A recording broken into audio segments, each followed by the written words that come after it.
가시불사를 하고 남편을 제도한 청식며 지금으로부터 154년 전 황해도 안악군 안악면 고령산 연등사에서 있었던 일이다.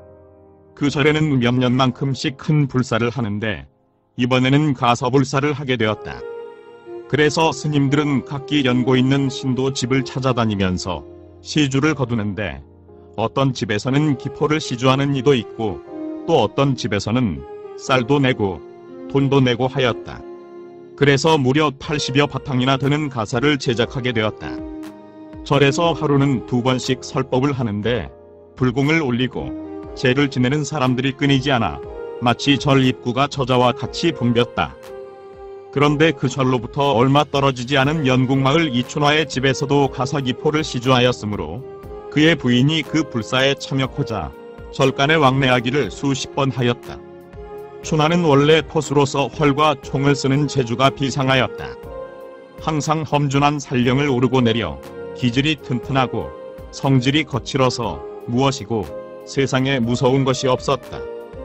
그런데 절에서 시주를 거들어와 자손 장성과 부귀 길창을 위해 가사기폭을 시주하기는 하였으나 젊은 마누라가 절에 자주 가는 것은 매우 마음에 마땅치가 않았다. 그런데 부인이 절에 갔다 오더니 하는 말이 오늘 법사 스님이 그러시는데 쌀생을 많이 하는 사람은 단명 횡사의 벌을 받고 또 자식을 기르기가 힘들다 하였습니다.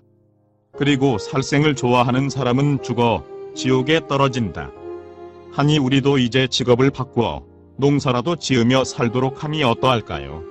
이 말을 들은 춘화는 비위가 울컥상하는 듯 천생만민이 각기 직업을 가지고 사는데 수렵을 그만두면 당장 밥을 어떻게 먹고 산단 말이요. 호랑이 한 마리만 잡으면 3년 먹을 것이 일시에 나오는데 그까지 농사를 지어 어느 하가의 입에 풀칠이나 하겠소. 그런 소리 말고 그만 절에나 작작 다니지 마시오. 하고 나가버렸다.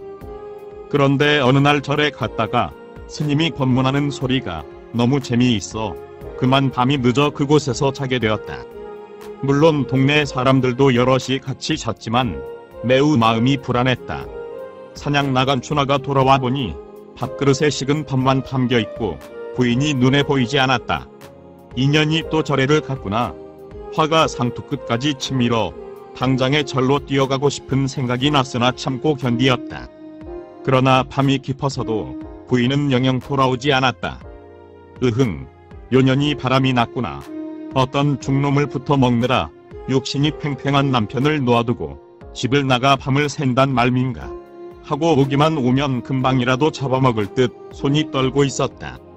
이윽고 날이 밝자 부인은 미안함을 금치 못하며 법문을 듣다 너무 늦어 절에서 갔습니다.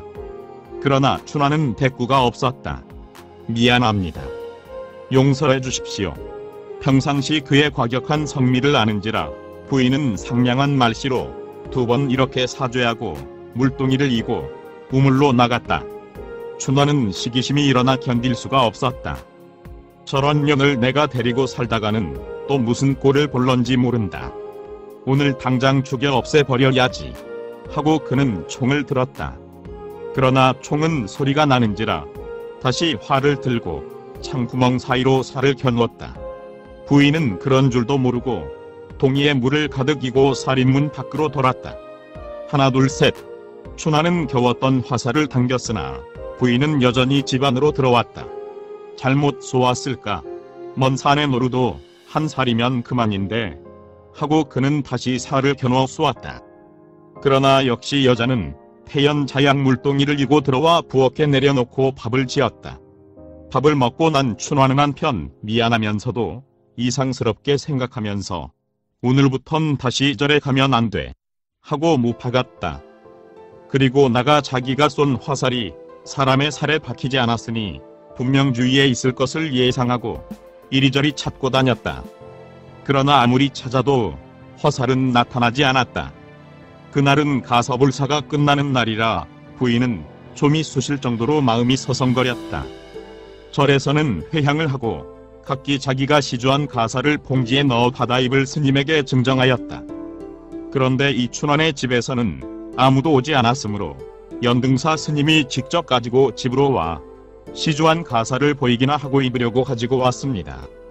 하였다. 춘하는 매우 못마땅한 얼굴로 스님을 대하며 가사를 보았다. 그런데 스님이 봉지에서 가사를 꺼내는데 이상하게도 자기가 아침에 쏘았던 화살촉 2개가 가사 사이에서 뚝 떨어졌다. 스님은 놀라 이것이 웬일일까 하고 얼굴빛이 변하였다. 춘화 부인도 그 화살촉이 떨어진 가사 가운데 2군데 구멍이 나 있는 것을 보고 내가 회향에 참석치 않아 신장님들이 벌을 준 것이나 아닐까요? 하고 걱정했다. 그때 춘화가 눈물을 흘리면서 말했다. 부처님의 신통은 일군안설입니다. 내가 이 같은 신통을 믿지 않으므로 부처님께서 나를 교화하기 위해 베푸신 방편인가 합니다. 하고 아침에 있었던 일을 소상히 말하였다. 이로 인해 그 가사 뚫어진 구멍을 메꾸는데 무엇인가 알맞은 게 없어 뒷구멍에는 해를 상징하여 일을 쑤놓고 아랫구멍에는 달을 상징하여 월을 쑤놓으니 이것이 이른바 일월광인 것이다. 이로부터 춘화는 개심하여 부인의 말과 같이 사냥도 하지 않고 또 불도를 부지런히 닦아 훌륭한 불자가 되었던 것이다. 구독과 좋아요를 클릭해 주시면 불교 전파 및 불경 보급 사업에 많은 도움이 됩니다.